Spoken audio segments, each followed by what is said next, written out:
I saw the thing in the woods. We don't talk to the thing in the woods. I won't go up north anymore, not by those woods. I'll go out of my way to avoid driving in that direction. Even so, I need to write this down.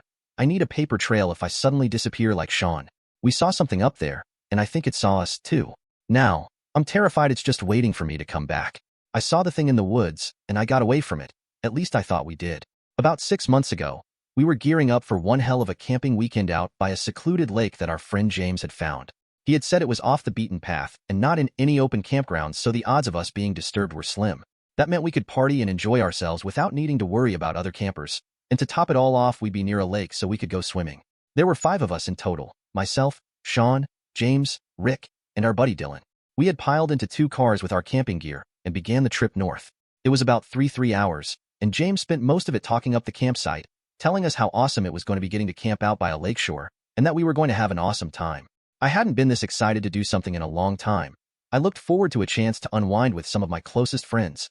The road didn't lead us up to our campsite, and there wasn't a path, but James was insistent that we were in the right area.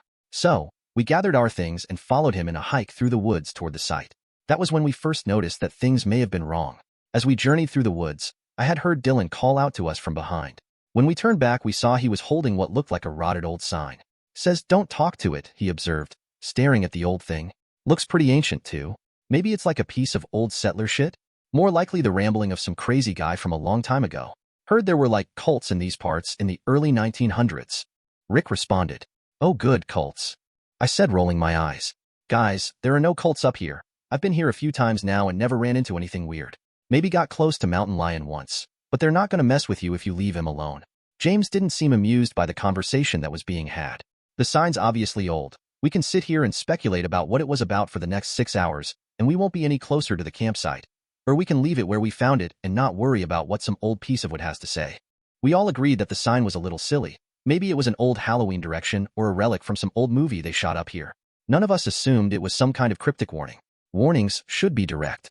"Hey, if you talk to this thing, it's going to eat your eyes," or something along those lines. Not just "don't talk to it." What was it? Why didn't we want to talk with it? Vague warnings gave us nothing, and so we paid it no heed. No matter how much we should have. There were no more weird signs or vague warnings on the journey, just the sound of birds and the growing sound of calm waters lapping against the shore. We had hiked a good 4 miles into the deep woods before we came to a clearing. James was right, though. It was magnificent.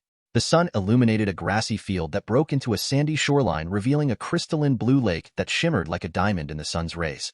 "Wow," I murmured. James elbowed me and grinned. "What did I tell you? Absolutely gorgeous." I nodded in amazement. "This is choice, man. Just wow." We all spent a few minutes admiring the scene set out before us, and then we got to work setting up our campsite. Within the hour, we were ready to relax and enjoy our first night in paradise. We enjoyed the day fishing, swimming, and drinking, and as night began to fall, we built a fire and enjoyed some of the food we had brought. We spent the night exchanging creepy stories and getting drunk. When James' turn rolled around, he brought us all in close, shining the flashlight under his chin. "You guys ever hear of the thing in the woods?" he asked, and as we all shook our heads, he grinned. "There's stories that float around these parts of a monstrous creature that roams the woods at night. It speaks using stolen voices to draw out unwary travelers. Then, it tears them apart, stealing their identities and leaving behind nothing but a pile of gore. Legend says the creature can speak as anyone it has taken, that the only way to survive an encounter with it is to ignore it completely. Never ever acknowledge it." Something clicked as he told this story, and I muttered, "Don't talk to it." The others looked at me as James smiled. "That's right. Don't talk to it. Don't look at it. Pretend it's not there, because the moment you acknowledge it, the moment it knows you know it's there, it will take everything from you. Like the sign," I said warily. "I did say it was a local legend, man." James replied with a smile. He said nothing else, handing off the stick we were using to determine whose turn it was to tell a story to Dylan. As Dylan was finishing his story about a man on the bus, we heard something. At first it was faint and hard to make out, but the sound continued, and as it did, it became clearer. Someone was screaming. Long, agonized wails from somewhere within the forest. When Rick and I stood to see what the hell was going on, James stopped us. "Animals are weird in these parts, man. Don't go putting your nose where it doesn't belong. Nighttime can be weird, and whatever the hell that was, let's not bring it to the campsite." We both stared at him, bewildered. He wasn't usually that vague. "The hell are you talking about, man? That sounds like a woman screaming. We need to go see if we can help her," Rick hissed. "And if it is? Did you bring a gun to shoot any mountain lions or bears that might be in the woods? Nighttime is their time, man. If you want to check it out, we can go in the morning. For now, I say we kill the fire and get some rest. No sense in drawing any predators in. James argued, and then he smirked. Besides, what if it's the thing in the woods? He makes a good point, Rick. Even if we did get there and it was someone being attacked, what would we do aside from shout or get ourselves killed? I responded, ignoring the comment about monsters. Rick shook his head. No, I'm going to find out what the hell that was. If you aren't coming, fine. Stay here and kill the light. Piss your pants while you wait for this stupid thing in the woods. I'm not gonna. I came to have fun, not to be scared shitless. James sighed and shook his head, and for a second I could swear there was the slightest of smiles on his face. Your funeral, man, he muttered as he stood and poured a water bucket over the flames. In the moonlight, he looked to the rest of us. Get some sleep, guys. Rick growled and grabbed a flashlight from his tent. I'll be back, he said bluntly, stomping off into the woods. We weren't about to let our friend go out into the dark alone, and the rest of us followed suit. Well, all of us save for James. He just stood there at the campsite and watched, waving as we headed into the woods. What the hell is his problem? Sean asked quietly.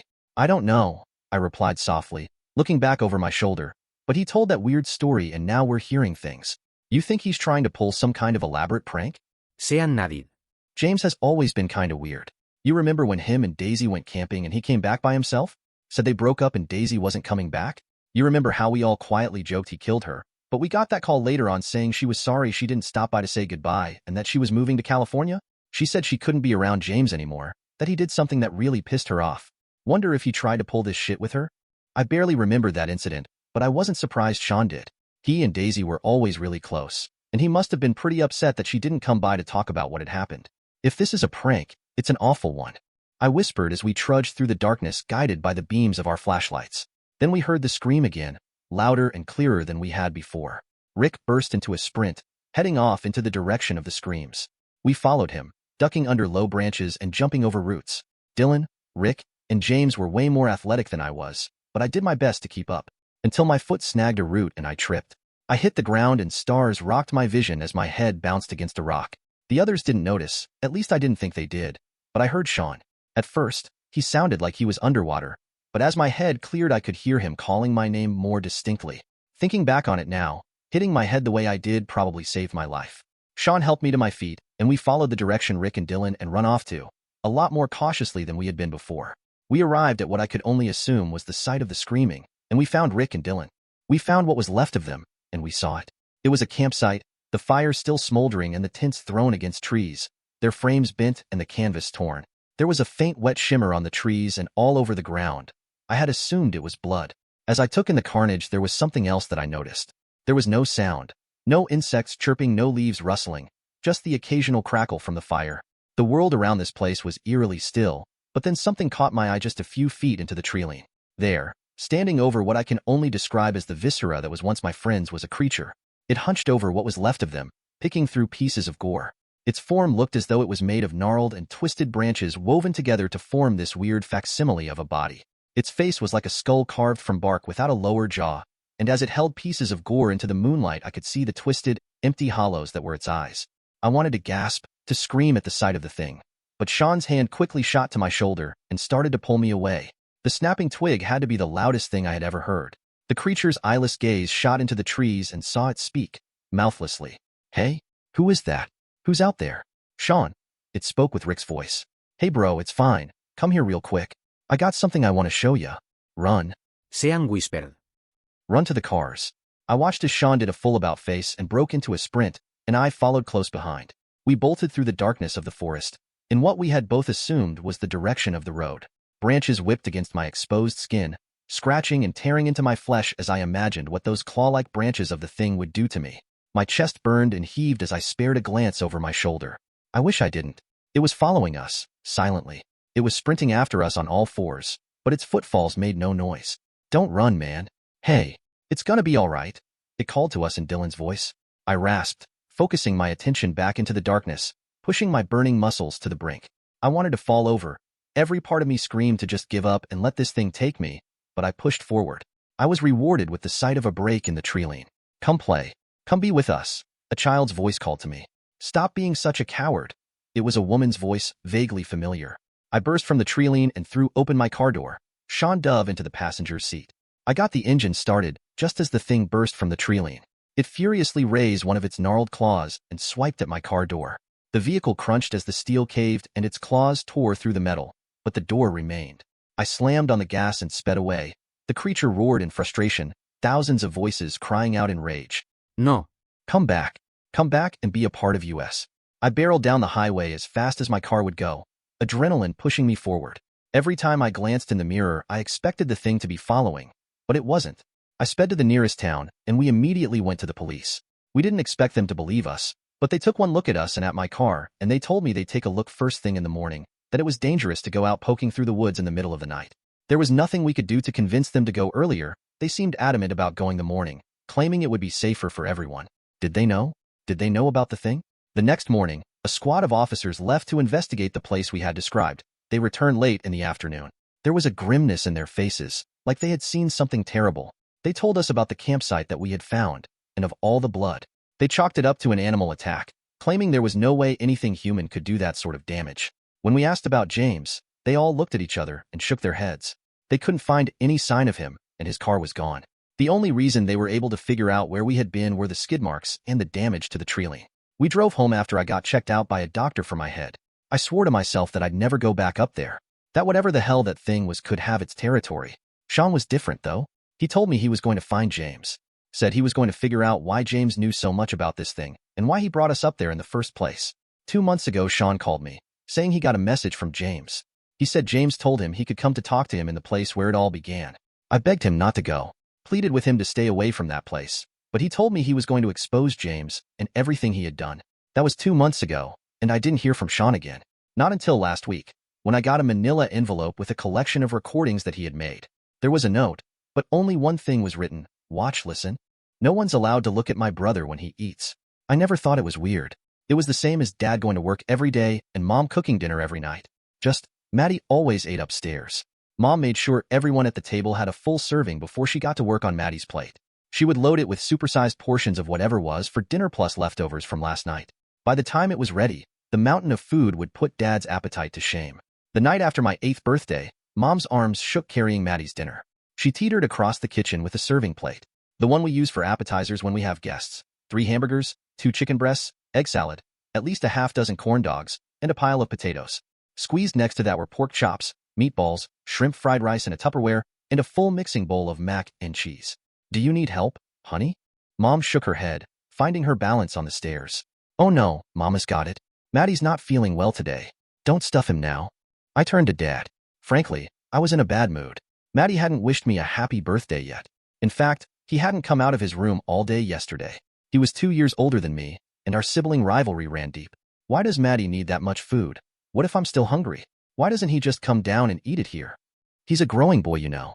Puberty's hitting him. That's a time when every kid undergoes remarkable changes. You'll see. He ignored my other question, so I asked again. Dad put his fork down. Your brother is self-conscious. I know, we've told him it's silly, but we're respecting his decision, giving him time. And you should too.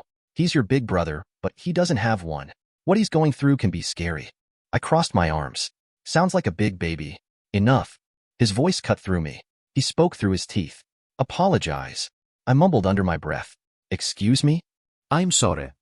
Dad nodded. Mom came down a minute later, and we finished our dinner in silence. In bed, I began to plot a nasty trick. The next day after the bus dropped me off, Mom told me she was going for groceries and to stay in the house in case Maddie needed anything. I went up to his room and knocked on the door. Maddie? There was no response. Some of my friends from school are coming over today. Do you want to play with us? Again, nothing. I made a face and started down the steps. He wasn't making this easy. Halfway down the stairs, there was a sound from behind his door. Maddie? Something dragged a short distance before stopping. I held my breath, straining to hear more. A few seconds passed before I hopped the rest of the way down, confused but eager for my friends to arrive. Mom was in the kitchen preparing dinner when Hunter and Cody got dropped off. They popped out of an SUV Hunter's mom drove and waved, running towards the house. We played for a little in the yard while I explained my plan. Cody looked like he couldn't wait. That doesn't sound nice, Hunter mumbled. Maddie's never nice to me. Remember my birthday party? He didn't even go on the bouncy house.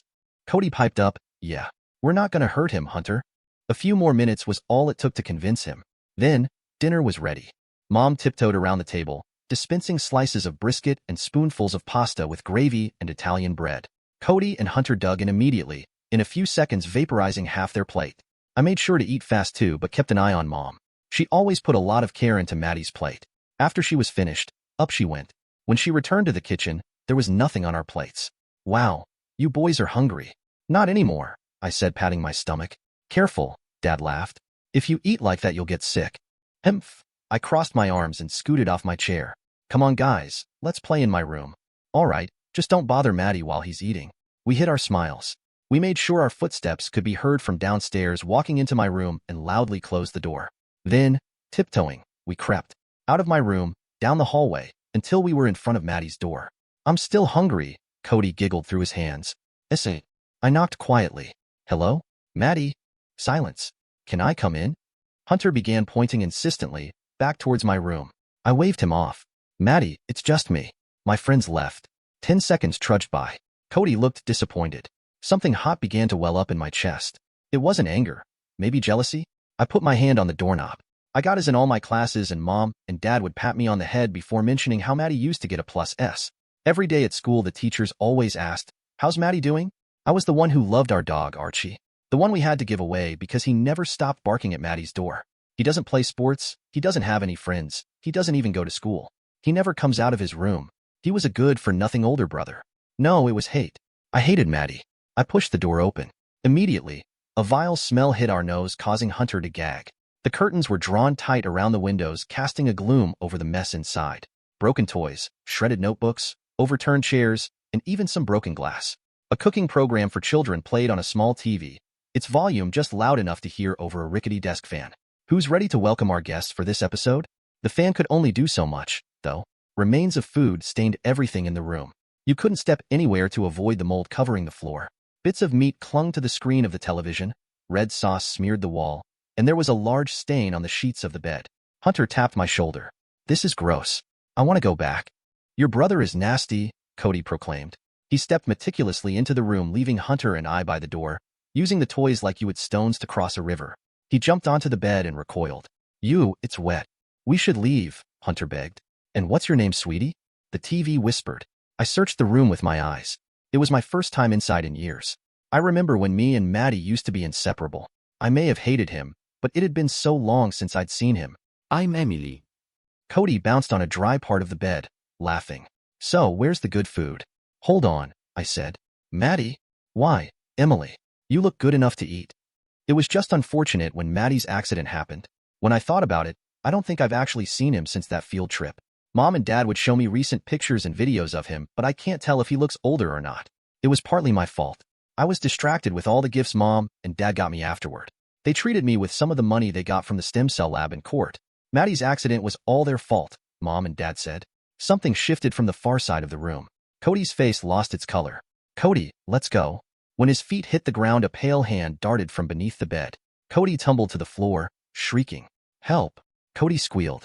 There was a clattering from the kitchen and footsteps hurrying up the stairs. Hunter ran out of the room wailing. I was glued in place by a morbid fixation. The hand that was clamped tightly around Cody's ankle. Was that Maddie's? That thing, impossibly tall, clambering out from underneath the bed. That couldn't be my 10-year-old brother, right? I felt my dad's arms scoop me up and rush me into the hall. Before he shut the door, I could see Mom with her arms raised in front of a monster. It was holding Cody upside down. Its swollen belly dragged along the floor, as if it had swallowed a boulder. I blacked out. The reason I'm writing this is because I didn't remember Maddie until a few days ago. I'm in my 30s. For the past month, my wife has encouraged me to go to a specialist due to night terrors that began last year. They had started infrequent, but recently it's been every other night that my cries disturb our sleep. I met with a woman who put me under some sort of hypnosis to help remember trauma. I woke up with those terrible memories. She told me the event could have been rejected from my memory naturally due to the severity of it. Or, another specialist had induced amnesia on me. I had even forgot about Hunter and Cody. I looked for them both on social media and was able to get in contact with Hunter. He wasn't very receptive at first, but he agreed to meet after hearing my situation. We sat at a bar. He gulped down his liquor before speaking. My memory is a bit funky too. I was in a mental hospital for a couple months. We moved and I learned how to push it away. The memory. In college, I found out it was labeled a kidnapping. What do you mean? Cody never made it out of the house. That, I remember. Your parents did a damn good job. I don't know what hoops they jumped through or whose pockets they filled. He paid for his tab. Don't contact me again. On the way back to my car, I tried calling my mom. She hasn't answered her phone all day. My dad passed away last year, but my mom still lives at my childhood home. I need to talk with her. In person. And maybe I'll burn that house down on my way out. My brother went missing. Something found me. Back in 1992, my brother Boone went missing. Our family had always lived in North Dakota, but Boone had always dreamed of leaving. In 1990, Boone was accepted to the University of Miami in South Florida. His freshman year, he met a couple good friends, and they all moved into a little beach bungalow their first summer. He had been living there since. In late August of 1992, Boone called home and I answered. It was around 1 a.m., and he sounded frantic.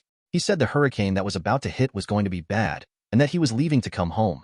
He said something was wrong, that he could feel it building around him in the air. I told him the plan. I told him to meet me at the first Greyhound bus station past the Florida-Georgia border, and we could drive back home together. I wanted to make sure he was safe, because he was really scaring me. Boone said he would call home again as soon as he got to the bus station. I told him I would already be en route, so just let Mom know he was safe and waiting for me. I packed a small bag and cash, left my mom a note, and biked to the bus station. I was really freaked out. Though my brother was a dreamer and creative, he wasn't one to panic or really to fright easily. I got on the bus and took note of the only people there immediately. Only 4 others, 2 pairs of male and female companions. The closer pair was to the right, in the first row behind the driver. The woman looked frightened. The man looked as if he was trying to keep his demeanor calm. The other couple was even more strange. They sat towards the back on the left side. The man was sleeping against the window, but the woman had giant dark eyes. They were glassy and shiny. She looked as if I had just interrupted her crying over a funeral wake. Her mouth was open though, slack-jawed, and I could see too many teeth. She would not take her eyes off me. I could almost feel them poking the back of my head as I sat down 2 rows behind the first couple. The bus took off, and I tried to think of anything but my brother and the strange lady staring at me. I pulled out a book and started to read. I didn't hear the first plinking sounds until we were in South Dakota. A few hours later, it was faint over the background noise, but it was distinct on the plastic floor. Plink, plink, plink. As day broke and we took our first stop, I decided to get off to buy a couple snacks and relieve myself in the bathroom. I didn't turn around when I stood up, just exited. When I returned to the bus, I took a deep breath and stepped on, hoping the woman had fallen asleep or, better yet, gotten off. No. Instead, her companion seemed to have disappeared, as well as the other couple. It seemed as though the woman hadn't even moved, but she just stared at me. I took my spot where the other couple had been sitting before and tried to forget she was still on the bus. Plink, plink, plink, plink, plink. The noise seemed to go on for hours, like an irregular, leaky faucet, dripping pebbles onto linoleum. When we reached Tennessee, she got off the bus, but as she passed me, she touched my shoulder and said, "Not yet." I couldn't bring myself to even glance at her. I was trying not to shake out of my skin. Her voice was so hollow and raspy, like it belonged to a broken drive-through speaker. She smiled and exited. I thought she might break her neck to continue staring at me as she left. As soon as the bus lurched forward, I got up and went to where the woman had been sitting, staring. I looked down and saw a pile of human and animal teeth. The man who I had thought left the bus previously was slumped in the seat, almost falling forward to the floor. When we got to the next station, the bus driver called the police and I was transferred to a new bus. The whole situation was really unsettling to me. When I got to the final Greyhound station in Georgia, I looked around for my brother. His car wasn't there, and I didn't see him anywhere. I called home at the payphone and Mom answered. I asked if Boone had called, and she said he hadn't. So I waited. I waited a full day at the station. He never showed. I called home again, and Mom still hadn't gotten a phone call either. I called Boone's house. The line just rang and rang and rang. I broke down crying on the bench.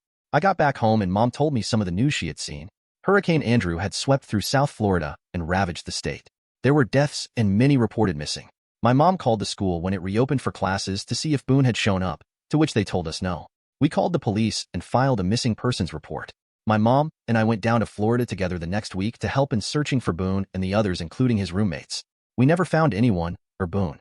We still don't know what happened to him to this day. His car was never seen. And because his roommates were missing too, we could never figure out where he last was. In fact, most of their home had been destroyed, and most of Boone's personal items were either swept away or he had taken with him. Since then, I have suffered with debilitating nightmares that make sleep basically impossible. I have flashbacks to seeing the woman on the bus, the dead man, Boone, the destruction of the hurricane. It just comes back and hits me whenever I'm awake. I spent the first year after Boone went missing in bed, hardly eating, catatonic.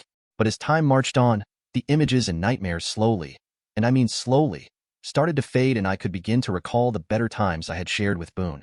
Today, I visited the headstone my mom had made last year, in honor of Boone. It was early evening. I remember as I walked up to his headstone, I could see a stack of something on it that wasn't there before. As I got near, I pushed aside the flowers and I noticed it was a pile of teeth. When I examined further, I noticed animal teeth as well. I stood up, and the woman from the bus, more than 30 years ago, was standing in front of me. She was exactly as I remembered from all my nightmares. All she said was, "Soon."